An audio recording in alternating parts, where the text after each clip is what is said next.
Hello everyone, welcome to your channel GK facts में। दोस्तों, आज की डेट है 26 सितंबर 2021 और जानेंगे 26 सितंबर 2021 से करंट अफेयर का इंपॉर्टेंट टॉपिक। दोस्तों, आज का जो हमारा टॉपिक है वो है चीन ने सभी क्रिप्टो करेंसी लेन देन को अवैध घोषित किया। सो दोस्तों, इंटरनेशनल न्यूज़ है आप सभी के लिए चीन के बारे में। ठीक है, आप सबने इस वीडियो को पूरा वॉच करना और साथ ही इसका PDF का लिंक वो मैंने आपको डिस्क्रिप्शन बॉक्स में दे दिया है, वहाँ से आप लोग डाउनलोड कर सकते हैं। और जो न्यू स्टूडेंट्स हैं वो जीके फैक्ट्स की फैमिली को सब्सक्राइब एंड शेयर करना ना भूलें। क्लियर है? अब चलिए क्लास को स्टार्ट कर लेते हैं। अब हम सबसे पहले जो हमारा आज का टॉपिक है कि चीन ने सभी क्रिप्टो करेंसी मतलब कि उनको जो है क्या कर दिया, बैन कर दिया। ठीक है, लेन देन उसका। तो देखते हैं सेंट्रल बैंक ऑफ चाइना क्या है ये। सबसे पहले यहाँ से आपने ये इंपॉर्टेंट है कि सेंट्रल बैंक ऑफ चाइना ने 23 सितंबर 2021 को सभी क्रिप्टो करेंसी लेन देन को अवैध घोषित कर दिया गया। सो दोस्तों, यहाँ से 2 पॉइंट्स इंपॉर्टेंट है कि जो क्रिप्टो करेंसी लेन देन है किस बैंक के द्वारा किया गया। चीन का जो सेंट्रल बैंक ऑफ चाइना है उसके द्वारा कब किया गया, 23 सितंबर। क्लियर, इतने पॉइंट्स को आपने यहाँ से याद रखना। वहीं इसके अगर मुख्य बिंदु की बात करें हम, तो देख लीजिए बिटकॉइन सहित साथ ही बिटकॉइन सहित क्रिप्टो करेंसी के वैश्विक मूल्यों में, ये जो क्रिप्टो करेंसी है वैश्विक मूल्यों में 2020-2021 के दौरान बड़े पैमाने पर उतार चढ़ाव आया है। सो कब आया, 2020 और 2021 में जो है बिटकॉइन सहित क्रिप्टो करेंसी के वैश्विक मूल्यों में 2020 और 21 के दौरान बड़े पैमाने पर उतार चढ़ाव आया है। क्लियर, ये बात आपने ध्यान रखनी है। सो global value of crypto currency include bitcoin have fluctuated extensively during 2020-21। सो मतलब कि इंक्लूडिंग बिटकॉइन के साथ ही किसको, ये जो क्रिप्टो करेंसी है इसमें क्या है, हैव फ्लक्चुएटेड एक्सटेंसिवली ड्यूरिंग 2020-21। तो 2020-21 है उसमें जो है ये दौरान मतलब कि बड़े पैमाने पर उतार चढ़ाव आया है किसमें, बिटकॉइन से क्रिप्टो करेंसी में। सो दोस्तों, एक पॉइंट आपको इसलिए समझाया जा रहा है बार बार ताकि आपके दिमाग में घुस जाए। ठीक है, वहीं इसका नेक्स्ट पॉइंट आता है, देख लीजिए इंपॉर्टेंट है, पीपल्स बैंक ऑफ चाइना। हमने पहले कौन सा बैंक का नाम पढ़ा था कि चाइना का पहला बैंक हमने अभी पीछे पढ़ा है। देख लीजिए क्या नाम था उसका, ये रहा, देख लीजिए सेंट्रल बैंक ऑफ चाइना था। ठीक है, ये याद रखना आपने, क्या नाम है, central bank of China. Number 1 bank याद रखना। दूसरा पीपल बैंक ऑफ चाइना, बस आपने यहाँ पे सेंट्रल की जगह पीपल की जगह सेंट्रल, से central bank of China PBOC के अनुसार वर्चुअल मुद्रा से संबंधित व्यावसायिक गतिविधियां अवैध वित्तीय गतिविधियां हैं। क्या हैं, जितनी भी वर्चुअल मुद्रा हैं, मुद्रा से संबंधित व्यावसायिक मतलब कि क्या बिजनेस होते हैं, वो एक्टिविटी होती है, बिजनेस होती है। ठीक है, सो वो सब क्या कर दी गई है, अवैध घोषित कर दी गई। अवैध है, क्या है, अवैध है, इल्लीगल है। क्लियर है, ये बात आपने ध्यान रखना, इल्लीगल है। कानून के अनुसार अपराधियों ठीक है, अपराधियों की आपराधिक दायित्व के लिए जांच की जाएगी। According to the law criminal will be investigated for criminal liability. So कानून के लिए, किसके लिए, कि कानून के अनुसार जो अपराधी है, क्रिमिनल है, उसके आपराधिक जो उसने मतलब कि क्राइम किया है उसके दायित्व के लिए जांच की जाएगी क्रिप्टो करेंसी के बारे में। क्लियर है दोस्तों, ये आपने याद रखना। आई होप आप सभी को समझ में आ गया होगा। अगर आपको नहीं समझ में आया, एक भी पॉइंट की बात कर रहा हूँ, ठीक है, सो आप सभी ने उसका कमेंट बॉक्स में कमेंट करके आंसर बता देना और उसके बाद मैं आपका डाउट को सॉल्व कर दूंगा। ठीक है, सो ये बात आप कभी मत भूलना कि जीके फैक्ट्स की फैमिली में हर एक डाउट को हम ध्यानपूर्वक देखते हैं, क्योंकि आप जो है हमारे लिए और हम आपके लिए, ये बात आप ध्यान रखना। क्लियर।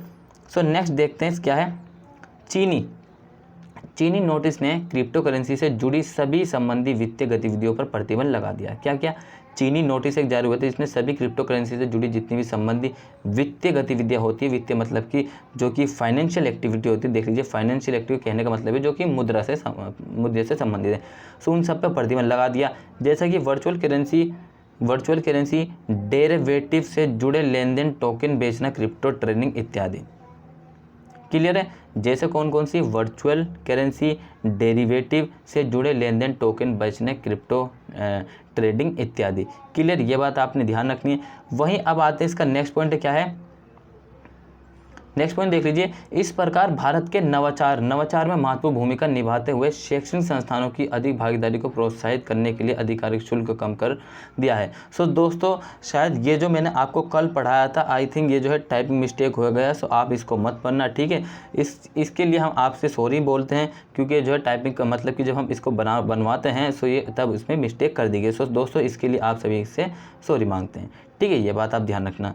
ठीक, क्योंकि गलती हो जाती है। चलिए जो हमारा नेक्स्ट पॉइंट था उसको ध्यान देते हैं, उसको छोड़िए। सो प्रतिबंध क्यों लगाया गया क्रिप्टो करेंसी पर? जब चीन के द्वारा प्रतिबंध लगाया गया है, सो क्यों लगाया गया? जो पीपल बैंक ऑफ चाइना के अनुसार बिटकॉइन और अन्य वर्चुअल मुद्राओं का व्यापार हो गया, जब हो गया और आर्थिक वित्तीय स्वास्थ्य को बाधित कर रहा है। क्या कर रहा है? ये आर्थिक इकोनॉमिक्स और फाइनेंस जो मैनेजमेंट है उसको, सिस्टम है वहाँ का, उसको क्या कर रहा है? बाधित कर रहा है, डिस्टर्ब कर रहा है। क्या कर रहा है? डिस्टर्बिंग कर रहा है, जिसके कारण कर रहा है, इसीलिए इसको मतलब कि किया गया था।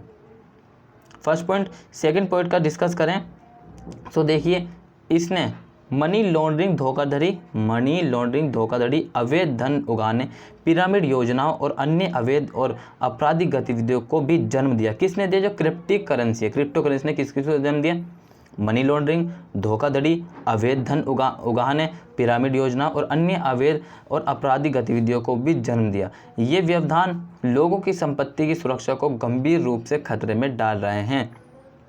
क्लियर? सो जो क्रिप्टो करेंसी थी दोस्तों, ये जो चीन ने हाल ही में मतलब कि प्रतिबंध कर दी गई, इससे कारण ये जो मतलब कि ये क्या हो रहे थे, ये इसके कारण खतरे हो रहे थे, खतरे आ रहे थे, जैसे कि लॉन्ड्रिंग, मनी लॉन्ड्रिंग, धोखाधड़ी, अवैध धन उगाने और पिरामिड योजनाओं और अन्य अवैध जो आपराधिक क्रिमिनल एक्टिविटी होती है वो जन्म ले रही थी क्रिप्टो करेंसी के द्वारा, जिसके कारण जो है चीन ने इसको मतलब कि जब अपराध होता है तो दोस्तों मैं कहूँगा उस चीज़ को जो है बंद कर देनी चाहिए। ठीक है, तो इसीलिए जो है चीन ने इसको बंद कर दिया। इंटरनेशनल न्यूज़ है, आप सभी के लिए एग्जाम पॉइंट से इंपॉर्टेंट है। ठीक है, याद रखना, पूछी जा सकती है।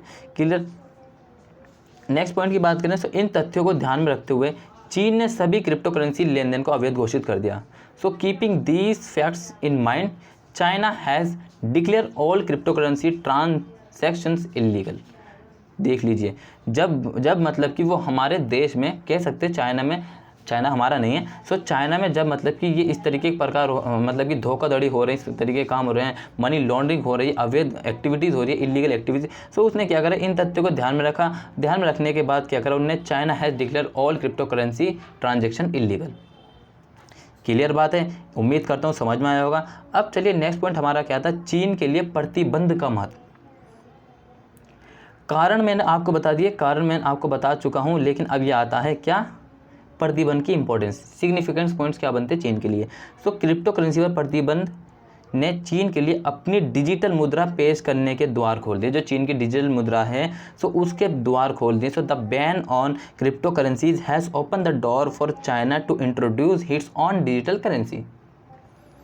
सो China will be start their digital currency on digital currency. China will be start on digital currency. Clear है दोस्तों, ये आपने याद रखना। ठीक है, वहीं नेक्स्ट चेक करें तो क्या है? नेक्स्ट पॉइंट हमारा, चीन की अपनी डिजिटल मुद्रा पहले से ही पाइपलाइन है। क्या है? China has its own digital currency already in a pipeline. So ये चीन की केंद्र सरकार को लेन देन की निगरानी करने की अनुमति देगा। सो क्या देगा? जो कि मतलब कि पहले से डिजिटल मुद्रा पहले से ही पाइपलाइन है। अब ये क्या करेगा? जो चीन की केंद्र सरकार है उसको लेन देन की निगरानी करने के लिए अनुमति देता है। तो this will allow China central government to monitor transactions. Clear है दोस्तों, समझ में आया? मैं उम्मीद करता हूँ कि आप सबके कोई डाउट ना रहे, हम तो यही उम्मीद करते हैं जीके फैक्ट्स की फैमिली की ओर से। अगर फिर भी डाउट बनता है तो प्लीज़ कमेंट बॉक्स में कमेंट करके बताइए, हम आपका डाउट को सॉल्व कर देंगे। पृष्ठभूमि बैकग्राउंड की बात करें सो बैकग्राउंड की, सो 2019 याद रखना, 2019 से चीन में क्रिप्टो निर्माण और व्यापार पहले से ही अवैध है। क्या है? क्रिप्टो निर्माण और व्यापार पहले से अवैध है। So crypto creation and trading is already illegal in China since 2029। 2019 में चाइना में क्रिप्टो निर्माण और व्यापार पहले से ही अवैध हैं। ठीक है, ये बात आपने ध्यान रखनी है। वहीं नेक्स्ट आता है क्रिप्टो करेंसी। ये एक डिजिटल परिसंपत्ति है। क्या है क्रिप्टो करेंसी? ये एक डिजिटल परिसंपत्ति है। पूछा जा सकता है स्टेटमेंट, अगर कभी एग्जाम में आ जाए सो जो स्टेटमेंट वाले सवाल आते हैं उनमें यही पूछा जाता है कि मान लीजिए उन्होंने क्रिप्टो करेंसी के बारे में लिखा कि क्रिप्टो करेंसी से मतलब कि इसके बारे में मतलब कि सत्य और असत्य बताइए। सो सत्य असत्य जानना हो कि क्रिप्टो करेंसी क्या है। नंबर फर्स्ट पॉइंट वो दे देगा, जैसे कि ये एक डिजिटल परिसंपत्ति है जो विनिमय के एक माध्यम के रूप में काम करती है। ये दूसरा पॉइंट बन जाएगा उसका, ये पहला पॉइंट बन जाएगा। ये स्टेटमेंट वाले बता रहा हूँ, ठीक है, याद रखना।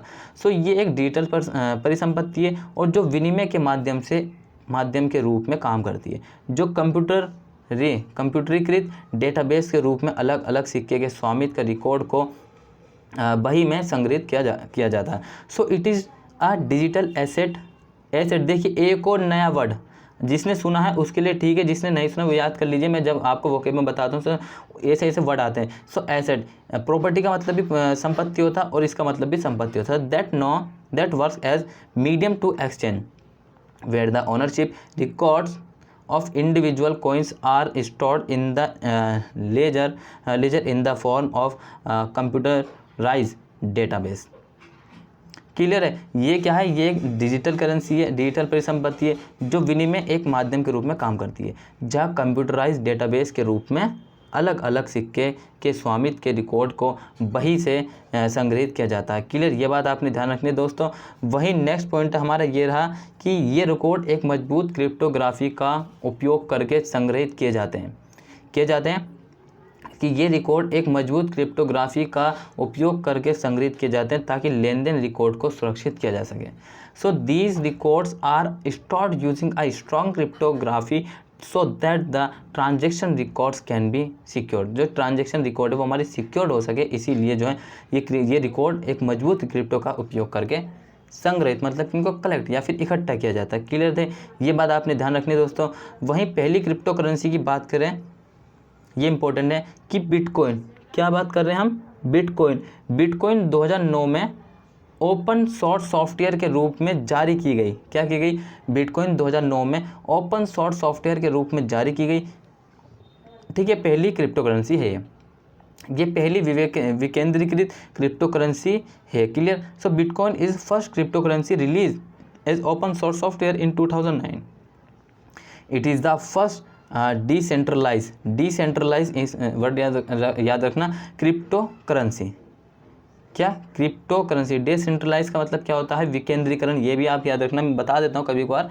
सो इंपॉर्टेंट दोस्तों, आज का टॉपिक आपका यहीं खत्म होता है दोस्तों। अगर आपको वीडियो अच्छा लगा तो क्या करना, आपने लाइक करना है, सब्सक्राइब करना एंड साथ ही शेयर करना, और जीके फैक्ट्स की फैमिली में बने रहना जो न्यू स्टूडेंट्स हैं। ठीक है, till then take care, all the best, have nice day, thank you for watching this video all of you. मिलते हैं नेक्स्ट क्लास में।